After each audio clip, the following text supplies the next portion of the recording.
ഇന്നത്തെ പുതുതലമുറയ്ക്ക് പ്രത്യേകിച്ചും അവരെല്ലാവരും വിചാരിക്കുന്നത് വിക്ടറി എന്ന് പറയുന്നത് ഭയങ്കര ഈസി ആയിട്ടുള്ളൊരു കാര്യമാണ്.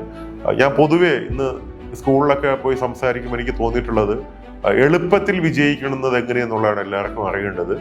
വലിയ വിജയങ്ങളൊന്നും അത്ര എളുപ്പമൊന്നും അല്ല. എല്ലായ്പ്പോഴും നമ്മൾ അത്രത്തോളം പേഷ്യൻസും അത്രത്തോളം വർക്ക് അണ്ടർ പ്രഷർ എബിലിറ്റിയൊക്കെ ഉണ്ടെന്ന് കാണിച്ചാൽ മാത്രമേ നമുക്ക് നല്ല നല്ല യൂണിവേഴ്സിറ്റികളിൽ നമുക്ക് അക്സെപ്റ്റൻസ് കിട്ടൂ.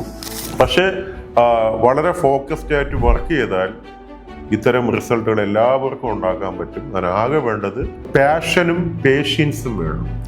എനിക്കിപ്പോൾ തോന്നിയതാ അല്ലേ, you should have passion as well as patience. പലപ്പോഴും പാഷനുള്ള പലരും വിജയിക്കാത്തത് അവർക്ക് പേഷ്യൻസ് ഇല്ലാത്തത് കൊണ്ടാണ്. ആണ് ഹെലൻ കെല്ലർ പറഞ്ഞത് patience is the ultimate education എന്ന് പറഞ്ഞു. ക്ഷമയാണ് ഏറ്റവും വലിയ വിദ്യാഭ്യാസം. ആ ക്ഷമയാണ് ഇപ്പം ഈ കുട്ടികളൊക്കെ കാണിക്കുന്ന വലിയ റിസൾട്ടിൻ്റെ ഒരു കാര്യവും.